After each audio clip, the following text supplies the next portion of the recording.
Salam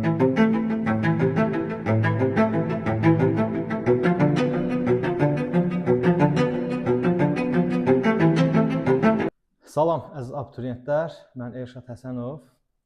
Kanalımıza xoş gəlmisiniz. Bugün sizə elastik qüvvə, sürtünmə qüvvəsi mövzusunun ikinci hissəsinin izahını verəcəm. Bu hissədə sizlərə nə izah edəcəm?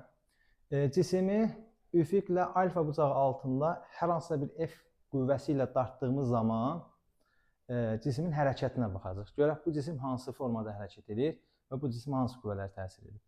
Deməli, cisimi biz hər hansısa alfa bucağı altında dartanda, dartdığımız qüvvənin bir qismi onu irəli aparmağa sərf olunur, bir qismi isə onu yuxarı qalxısmağa sərf olunur. Məsəl üçün, deyək ki, cisimi belə dartmış olsaydıq, dartdığımız qüvvənin hamısı onu irəli aparmağa sərf olunardı. Amma hər hansısa bir bucaq altında dartanda, dartdığımız qüvvənin bir qismi onu irəli aparmağa sərf olunur, bir qismi isə onu yuxarı qalxısmağa sərf olunur. İndi biz baxmalıyıq, görün, hansı hissəsi onu irəli aparır, hansı hissəsi yuxarı qalxsın. Burada biz xəyalən təsəvvür edək, düz bucaqlı bir üçbucaq yaranır. Alfa bucağı bitişik katet fx-dir, qarşı katet isə fy-dir. Bitişik katet həmişə riyaziyyatdan bildiyimiz kimi f kosinus alfa olaraq qeyd edirik. Qarşı katet isə fy bərabərdir, f sinus alfa olaraq qeyd edirik. Öncəliklə bunu bilmək lazımdır, yəni hər kəs bunu bilməlidir. Bundan əlavə, bu cisimə başqa qüvvələr də təbii ki, təsir edir. Sürtünmə qüvvəsi, reaksiya qüvvəsi, ağırlıq qüvvəsi. Öncə reaksiya qüvvəsini tapırıq. Biz görürük ki, yuxarı 2 dənə qüvvə var. N reaksiya qüvvəsi, bir də F'in Fy toplanan. Aşağı isə bir dənə qüvvə var, o da mc. O zaman yuxarı olan qüvvələrlə aşağı olan qüvvələri bərabərləşdiririk. Yəni, N üstəcə Fy bərabərdir mc-yə. Təbii ki, burada Fy-in yerinə F sinus alfa yazacaq və buradan N-i tapacaq. N bərabərdir mc çıxılsın Fy, yəni F sinus alfa. F sinus alfa. Bu da bizə lazım olacaq. Bu da bizə lazım olacaq. İndi isə sürtünmə qüvvəsini təyin edirik. Sürtünmə qüvvəsi bildiyimiz kimi F sürtünmə bərabərdir. Buradan yazaq. F sürtünmə bərabərdir. Mü vurulsun N-dir. Amma N indicə tapdığımız kimi mc çıx F sinus alfaya bərabərdir. Bu da bizim sürtünmə qüvvəmiz. Yəni, bu tip məsələləri həll edəndə bu düsturların deyək ki, hamısını onsuz da əzbərləmək çətin məsələdir. Heç mən əzbərləməyi də sizlərə tövsiyə etmirəm. Bu şəkildə çıxartmaq kifayətdir. Hər dəfə çıxardırsan, çox zamanda almayacaq zaten. İndi isə biz sürtünmə qüvvəsinin təsiri altında cismin hərəkətinə baxırıq. Bundan əvvəlki videoda sürtünmə qüvvəsinin təsiri altında cismin 3 formada hərəkətinə baxmışdıq. Bərabər yeyinləşən, bərabər yavaşlayan və bərabər sürətli hərəkətə baxmışdıq. İndi burada da eyni şəkildə 3 dənə formada hərəkət var. Birinci, burada bilməliyik, cisimi irəli aparan kimdir? Təbii ki, cisimi irəli aparan F'in Fx toplananıdır. Bəs ona mane olan hansı qüvvədir? Təbii ki, sürtünmə qüvvəsi. Əgər cisimi irəli aparan toplanan Fx F sürtünmə qüvvəsindən böyük olarsa, bu zaman cisim yeyinləşən hərəkət edəcək. Yazıram. Yeyinləşən. Newtonun ikinci qanunu bura tətbiq etsə, cisimə təsir edən qüvvələr əks istiqamətdədirsə, əvəzləyici qüvvəni tapanda böyündən kiçiyi çıxırıq. Böyük qüvvə Fx-dir, o zaman yazırıq. Fx sıx F sürtünmə bərabərdir ma-ya. Təbii ki, Fx-in yerinə yazırıq. F kosinus alfa çıxılsın. F sürtünmə yerinə yazırıq. Mü mc çıxılsın F sinus alfa bərabərdir ma-ya. Deməli, cisim irəli aparan qüvvə, Fx qüvvəsi sürtünmə qüvvəsindən böyükdürsə, cisim yeyinləşən hərəkət edir və bu zaman Newtonun ikinci qanunu bu şəkildə yazmış olacaq. İkinci, əgər cisimi irəli aparan qüvvə, Fx qüvvəsi sürtünmə qüvvəsindən balacadırsa, yəni sürtünmə qüvvəsi böyükdürsə, o zaman cisim bərabər yavaşlayan hərəkət edəcək. Yazırıq yavaşlayan. Yavaşlayan. O zaman Newtonun ikinci qanunu bu səfər yazanda F sürtünmə çıxılsın Fx bərabərdir ma yazacaq. Yenə də F sürtünməyi yerinə yazacaq. Mü mc çıx F sinus alfa çıxılsın. Fx-in yerinə yazacaq nə? F kosinus alfa. F kosinus alfa bərabərdir ma yazmış olacaq. Bu da bizim ikinci şərtimiz. Əgər cisim bərabər sürətdə hərəkət edirsə, yəni hansı şərtlə bərabər sürətdə hərəkət edir? Fx toplananı f sürtünmə bərabərdirsə, cisim bərabər sürətli hərəkət edəcək. O zaman əvəzləyici qüvvəni yazdısa, f əvəzləyici bərabərdir, 0 yazacaq. Çünki bərabər sürətlə hərəkət əvəzləyici qüvvə nəyə bərabərdir? 0-a bərabərdir. Bu arada, burada biz yenə də istəsək fx-in yerinə nə yaza bilərik? F kosinüs alfa yaza bilərik. F sürtünmə yerinə nə yaza bilərik? Mü f sinüs alfa yaza bilərik. Deməli, müəyyən bir buzaq altında cismi hərəkət etdirdikdə, dartdıqda, cismi irəli aparan qüvvə həmən qüvvənin fx toplananıdır və hərəkət də fx toplananın və sürtünmə qüvvəsinin qiymətinə görə 3 formada ola bilər. Yeyinləşən, yavaşlayan və bərabər sürətli. Bu məlumatları bilməyiniz, əzbərləməyiniz yox, bu şəkildə izahla bilməyiniz kifayətdir. İndi isə yenə də F qüvvəsinin təsiri altında, səthlə alfa bucağı təşkil edən F qüvvəsinin təsiri altında bu səfər cismi basaraq irəli hərəkət etdiririk. Bu zaman yenə də F qüvvəsinin 2 toplananı var. Bir Fx toplananı, bir də Fy toplananı. Burada Fx toplanan cisim irəli aparır, irəli aparmağa kömək eləyir. Fy toplanan isə cismi səthə sıxmağa kömək eləyir. Yenə də biz burada Fx ilə Fy toplananı tapacağıq. Fx toplananı f kosinüs alfadır. Fx f kosinüs alfadır. Fy toplananı f sinüs alfadır. Yenə də aşağı 2 qüvvə görsənir. Biri f qüvvəsinin y toplananıdır. Bir də mc'dir. Yuxarı isə bir dənə qüvvə var, o da reaksiya qüvvəsidir. O zaman yuxarı olan reaksiya qüvvəsi bərabərdir aşağı olan qüvvələrin cəminə. Yəni ki, n reaksiya bərabərdir mc üstəcər Fy yerinə nə yazacaq? F sinüs alfa yazacaq. F sinüs alfa yazacaq. Biz buradan n reaksiyanı tapandan sonra artıq sürtünmə qüvvəsini tapacağıq. Sürtünmə qüvvəsi bildiyimiz kimi F sürtünmə bərabərdir mü vurulsun n reaksiyadır.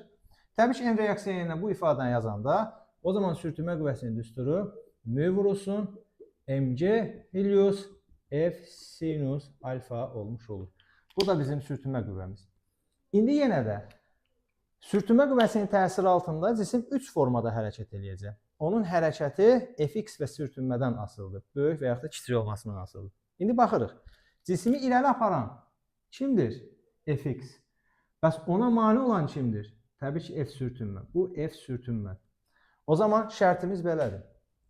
Əgər cismi irəli aparan qüvvə Fx qüvvəsi sürtünmə qüvvəsindən böyükdürsə, cisim yeyinləşən hərəkət edəcək.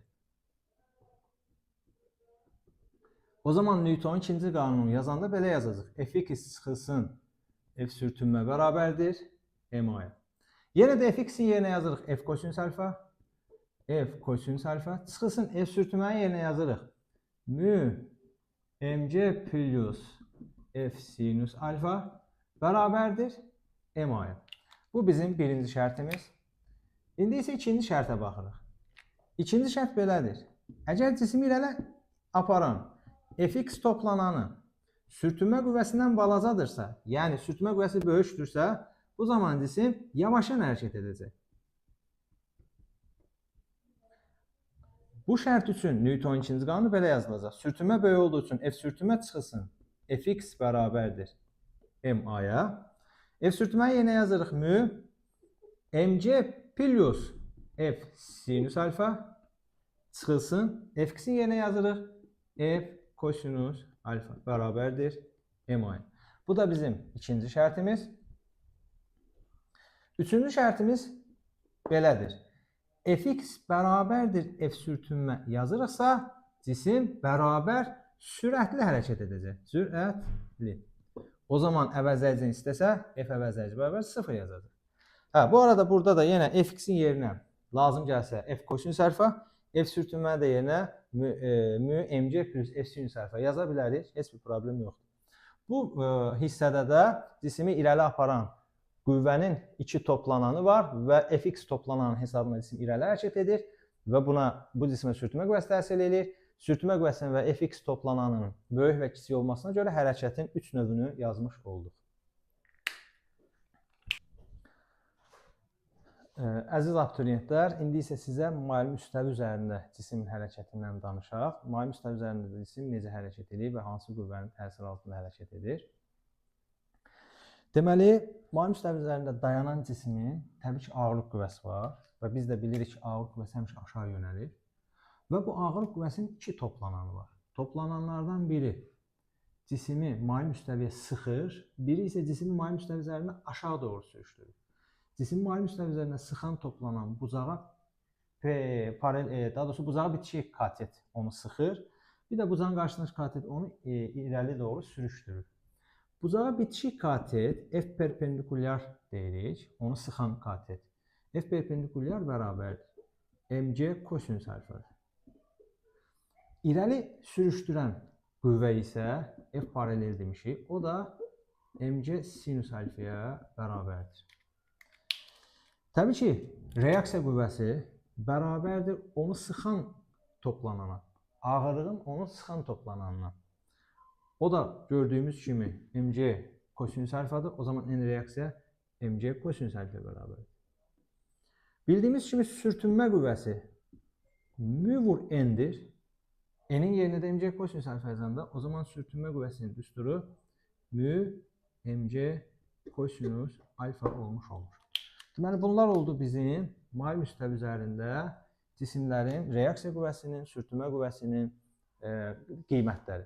İndi yenə də biz sürtünmə qüvvəsinin təsiri altında cisim 3 formada hərəkət edəcək. Həmən hərəkətə baxacaq. Demək belə. Birinci, burada öncəliklə nəyi bilməmiz lazımdır, əziz abituriyentlər? Cisimi irəli aparan kimdir? Hansı qüvvədir? Təbii ki, cisimi irəli aparan ağırlıq qüvvəsinin paralel toplananıdır. Bəs ona mane olan hansı qüvvədir? Təbii ki, sürtünmə qüvvəsi. Onda biz yazırıq. Cisimi irəli aparan toplanan F perpendikulyar əgər sürtünmə qüvvəsindən böyükdürsə, təbii ki, cisim necə hərəkət edəcək? Yeyinləşən hərəkət edəcək.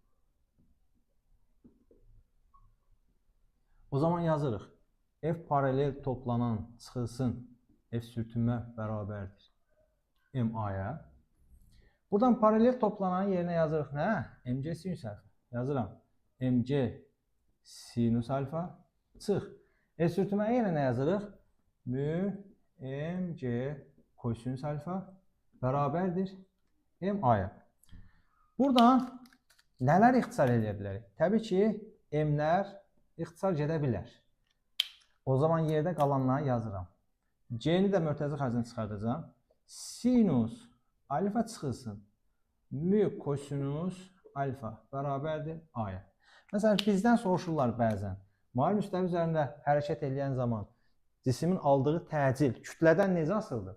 Təbii ki, biz burada gördük ki, kütlədən asılı deyil. Çünki kütlə nə eləmiş oldu? İxtisar olmuş oldu. Ona görə kütlədən asılı deyil. Ondan əlavə olaraq bizdən başqa nə soruşur? Onu sizə göstərəcəm. Buradan hərəkətə başlayaq. Baxın, yazıram. F paralel toplanan sürtünmədən böyükdür. F paralelin yerinə nə yazacağım? mc sinus alfa böyükdür. Sürtünməyə yenə nə yazacağım? Mü mc kosinus alfa. Buradan təbii ki, kimlər ixtisar edəcək? mc var. Bunlar ixtisar edəcək. Sinus alfa, kosinus alfanı bu tərəfə keçirdim. Sinus alfa bölünsün kosinus alfa böyükdür müdən. Sinus bölü kosinus da riyaziyyatdan bilirik ki, nəyə bərabərdir? Tangens alfa. O zaman yazırım. Mü balacadır tangens alfadan. Yəni tangens alfa böyükdür müdən. Bizdən bəzən soruşurlar. Cisim maili müstəvi üzərində hərəkət edərkən mü tangens alfa arasında nə var? Deyirik ki, bax bu şəkildə münasibət vardır. Bu şaquli aşağı hərəkət edir. Kimin hesabına? mc ağırlığın paralel toplananın hesabına. İndi isə ikincini izah edəyəm. İkincidə nədir? İkincidə. Əgər, bura 2 yazaq. Əgər mail müstəviyə paralel toplanan sürtünmə qüvvəsinə bərabərdirsə, cisim necə hərəkət edəcək? Bərabər, sürətli hərəkət edəcək. O zaman əvəzləyici qüvvə nəyə bərabərdir? Təbii ki, əvəzləyici qüvvə sıfıra bərabər. Niyə? Çünki əks qüvvələr bir-birinə bərabərdir. Əks qüvvələr də bir-birindən çıxanda sıfıra bərabər olmuş olur. Amma biz buradan başqa bir şey eləyəcəyik. Nə eləyəcəyik? F paralelin yerinə yenə yazacağam mc sinüs alfa. Sinüs alfa bərabərdir. Sürtünmənin yerinə nə yazacağam? Mü mc kosinus alfa yazacağam. Buradan yenə də mc ixtisar edəcək. Buradan mü bərabərdir. Sinüs alfa bölünsün kosinüs alfa. Yəni mü bərabər nəyə? Tangens alfa. Deməli biz belə deyirik. Əgər sürtünmə əmsalı tangens alfa bərabərdirsə, cisim mail müstəvi üzərində bərabər sürətdə hərəkət etmiş olacaq. Əziz abituriyentlər, bəzən burada bizim qarşımıza çıxır. Biz bilirik ki, mail müstəvi üzərində cisim hərəkət edirsə, sürtünmə qüvvəsi nəyə bərabərdir? Mü mc kosinüs alfa. Amma bu təcilli hərəkət edirsə mü mc kosinüs alfa. Əgər cisim mail müstəvi üzərində ya sükunətdə qalırsa, ya da bərabər sürətdə hərəkət edirsə, o zaman sürtünmə qüvvəsi, bax buradan yazıram, sürtünmə qüvvəsi nəyə bərabərdir? Paralel toplanan. Yəni, sürtünmə qüvvəsi bərabərdir. Axı, paralel toplanan nədir? mc sinus alfa. Siz belə də bir düstur görə bilərsiniz məsələ həllərində.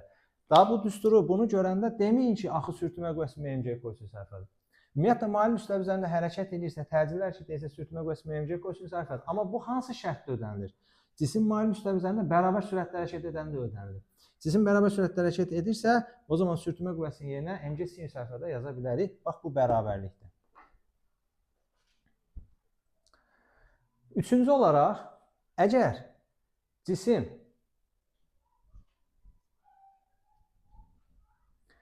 əziz abituriyentlər, üçüncü olaraq, əgər cisimi aşağı sürüşdürən, paralel toplanan sürtünmə qüvvəsindən balacadırsa, yəni sürtünmə qüvvəsi böyükdürsə, bundan əvvəlkilərdə deyirdik, sürtünmə qüvvəsi böyüksə, bərabər yavaşan hərəkət edəcək. Amma burada, əgər sürtünmə qüvvəsi onu aşağı sürüşdürən qüvvədən böyük olursa, cisim sükunətdə qalmış olur. Yəni, bərabər yavaşan hərəkət yoxdur burada. Cisim necə? Sükunətdə qalmış olacaq. Sükunət. O zaman yenə biz Newtonun ikinci qanunu yazırıq. F sürtünmə çıxılsın. F paralel bərabərdir MA-ya. Yenə sürtünməyi yerinə yazırıq mü mc kosinüs alfa. Mü mc kosinüs alfa çıxılsın. Paralelin yerinə yazırıq. Nə? mc sinüs alfa bərabərdir MA-ya. Biz yenə burada nələr ixtisar edə bilirik? Uşaqlar, təbii ki, M-lər burada ixtisar edəcək.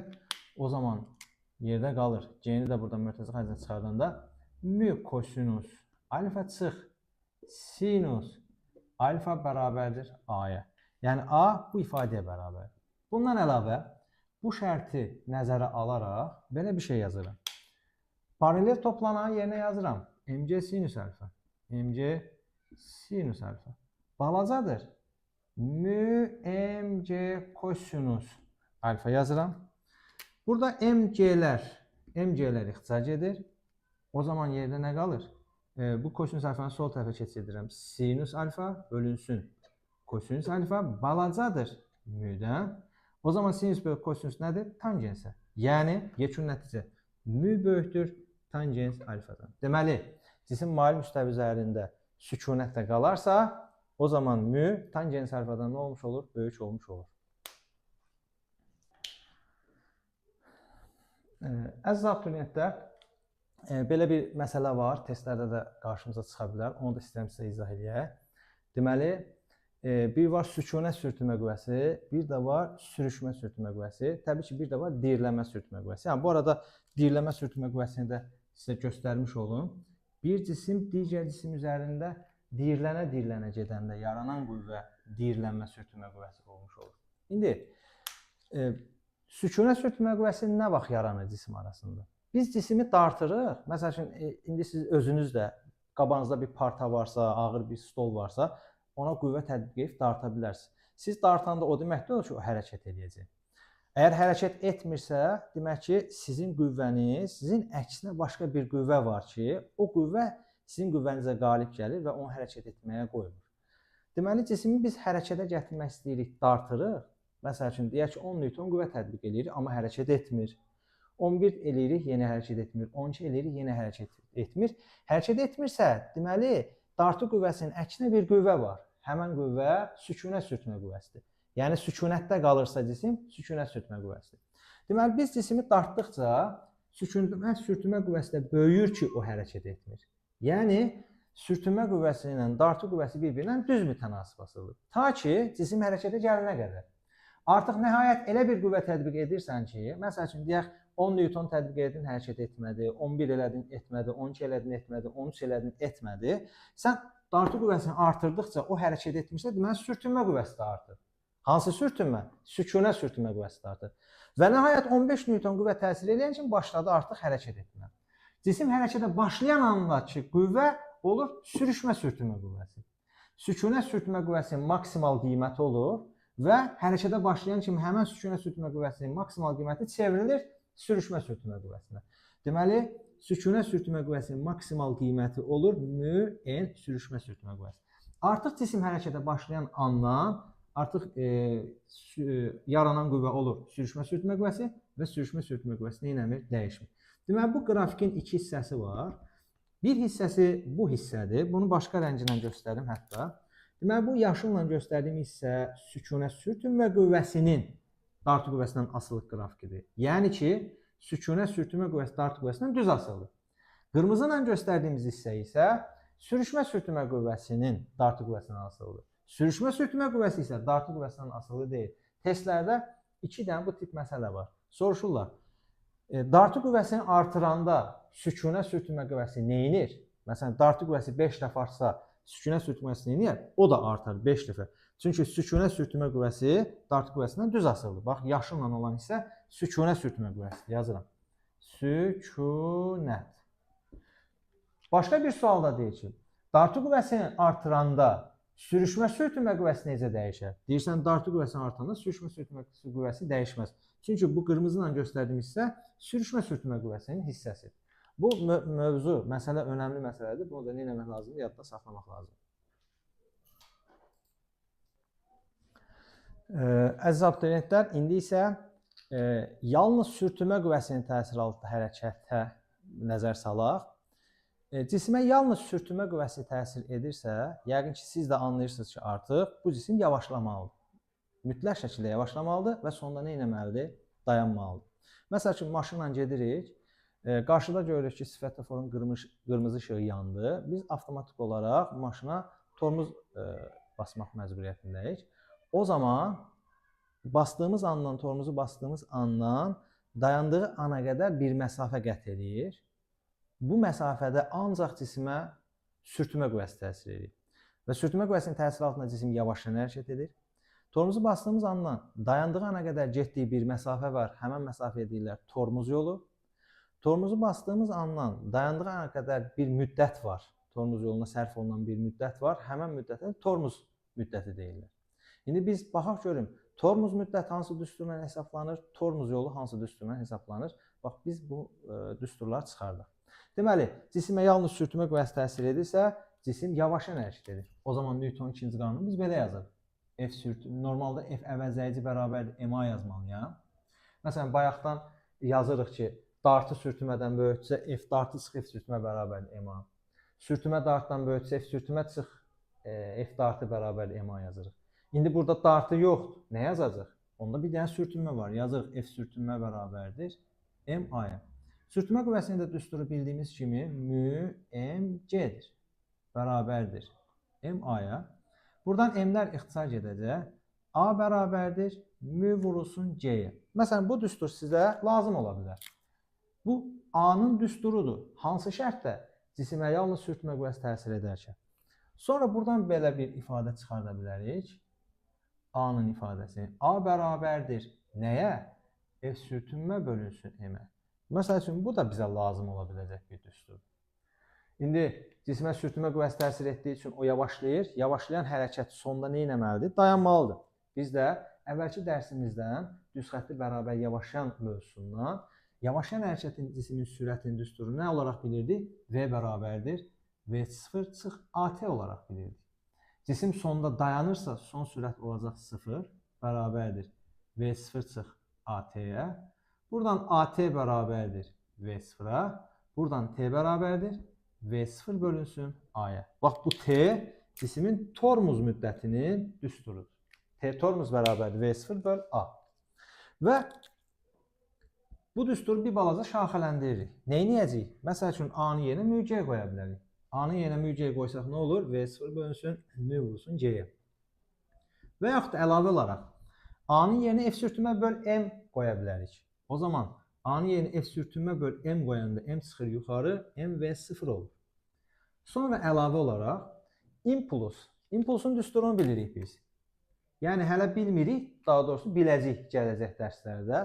P bərabərdir M vurulsun C. Bu bizə impulsu vermiş olur. Daha doğrusu üzrü sayın M vurulsun V. Bu bizə impulsu vermiş olur. O zaman MV'nin yerinə nə yaza bilərik? Impuls yaza bilərik. Yəni P0 böl F sürtünmə. Və yaxud da kinetik enerji ilə də əvəz edə bilərik.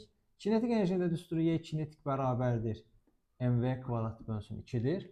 O zaman burada MV0-ın yerinə kinetik enerji və yaxud da buradan V0 tapsaq, gətirib yerinə qoysaq, kök adda 2MY kinetik bölünsün F sürtünmə yaza bilərik. Bu düsturlar tormuz müddətinin düsturlarıdır. Və bu düsturlardan biz görürük ki, bu düsturları mütləq şəkildə şagirdlər əzbərləməmiz lazımdır, bilməyimiz lazımdır.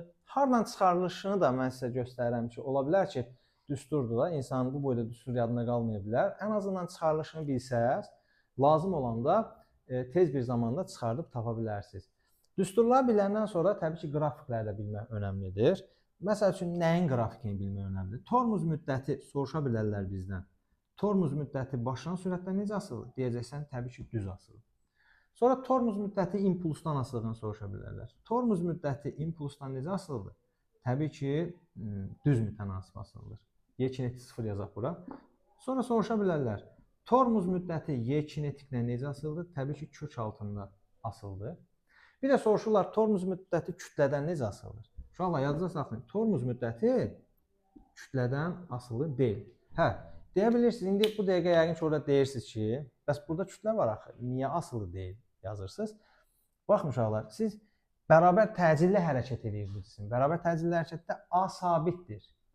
A-nın sabit qiymətində biz V0, M-in burada olmadığını görürük. Və yaxud da burada M-i görürsünüzsə, axı F sürtünmədə də içərisində M var. MC yazarıq. M-lər nə edir? Təbii ki, ixtisar edər. Ona görə də tormuz müddətinin M-dən asılılığı yoxdur. Onu yadda saxlayın.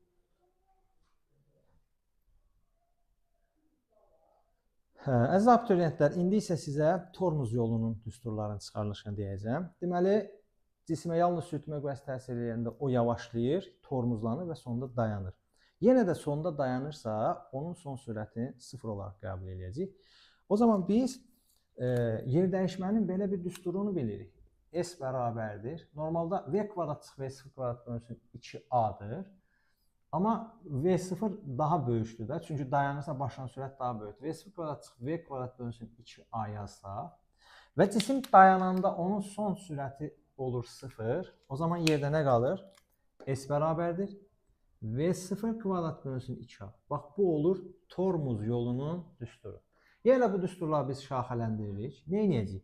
A-nı yerinə müc yaza bilərik. 2 müc V0 kvadratı. Və yaxud da başqa nə edirdik? A-nı yerinə F sürtünmə böl N yazırdıq. A-nı yerinə F sürtünmə böl M yazanda olur MV0 kvadrat bölünsün 2F sürtünmə. Sonra kinetik enerji ilə əvəz edə bilərik. Baxın, MV kvadrat bölünsün ki, zaten kinetik enerji. Deməli, biz burada bunun yerinə kinetik enerji yaza bilərik. O zaman düstur hansı şəkilə düşər?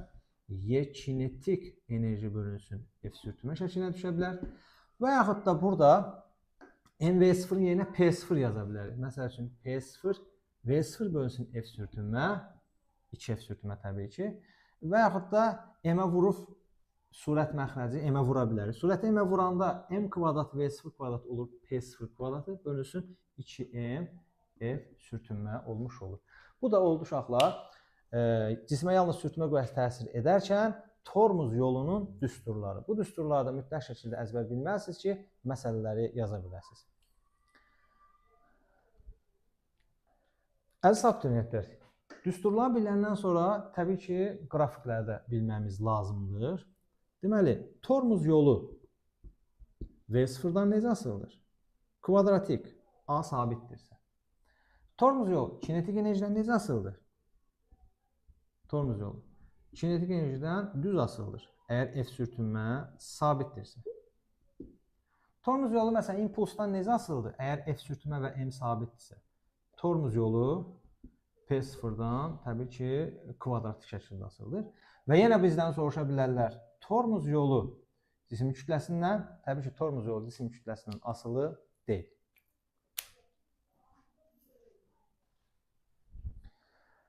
Əziz abituriyentlər, indi isə purjindən bir yük asdığımız zaman burada yaranan elastiklik qüvvəsinin tapılmasını sizlərə öyrədirəm. Burada şərtlər var. Diqqətlə qulaq asın. Bununla bağlı testdə suallar var. Deməli, biz təbii ki bilirik ki purjindən bir yük assaq, bu purjin həmən yükün ağırlığı hesabına müəyyən qədər uzanacaqdır. Müəyyən bir x qədər uzanacaqdır. Purjin uzanırsa, purjində bir qüvvə meydana çıxacaq. Təbii ki, hansı qüvvə? Hər kəs bilir. Elastik qüvvə. Buna nə deyirik? Kx deyirik. İndi şərtlər var. Şərtlər nədir? Bu Kx mc'yə bərabər ola bilir. Bəzən mc plus a ola bilir, bəzən mc minus a ola bilir. Şərt budur. Birinci, əgər cisim sükunətdədirsə və yaxud da bərabər sürətli hərəkət edərək yuxarı ya da aşağı qaldırırsa, təsəvvür edin ki, əlinizdə purjini tutmusunuz, bir tərəzini, yaylı tərəzini, dinamometri tutmusunuz, oradan yük asılıb. Siz əlinizi yavaşla aşağı hərəkət etdirə bilərsiniz, yavaşla yuxarı hərəkət etdirə bilərsiniz və yaxud da sükunətdə tuta bilərsiniz. Yavaşla aşağı hərəkət etdirmək, yəni bərabər sürətlə hərəkət etdirmək deməkdir. Yavaşla yuxarı hərəkət etdirmək bərabər sürətlə. Belə saxlamaq da sükunətdə saxlamaq deməkdir. Bu üç şərtin üçündə də cismə təsir edən o, yayda yaranan həmən o Kx elastiklik qüvvəsi sadəcə mc'yə bərabərdir. Bu qədər. Buradan da istəsən k-nı tapa bilərsən, istəsən x-i tapa bilərsən, istəsən m-i, istəsən c-ni tapa bilərsən. Bir də var, purjini birdən-birə aşağı hərəkət etdirmək, birdən-birə yuxarı qaldırmaq. Birdən-birə aşağı hərəkət etdirmək, yuxarı qaldırmaq bu təcillə yuxarı aşağı hərəkət etdirmək demək. Əgər biz purjini A təcili ilə yuxarı hərəkət etdirsək, o zaman mc bərabərdir, daha doğrusu Kx bərabərdir, Kx bərabərdir. mc üstəgəl A olmuş olar. Əgər cismi purjini A təcili ilə aşağı hərəkət etdirsəm, o zaman Kx bərabərdir, mc çıxılsın A olmuş ola bilər. Bu bilgini də yadda saxlayırsınız. Bununla da bağlı testlərdə suallar var. Bu da bizim növbəti mövzunun sonu. Gələn dərsdə görüşənədək sağ olun, kanalı izləmədə qalın.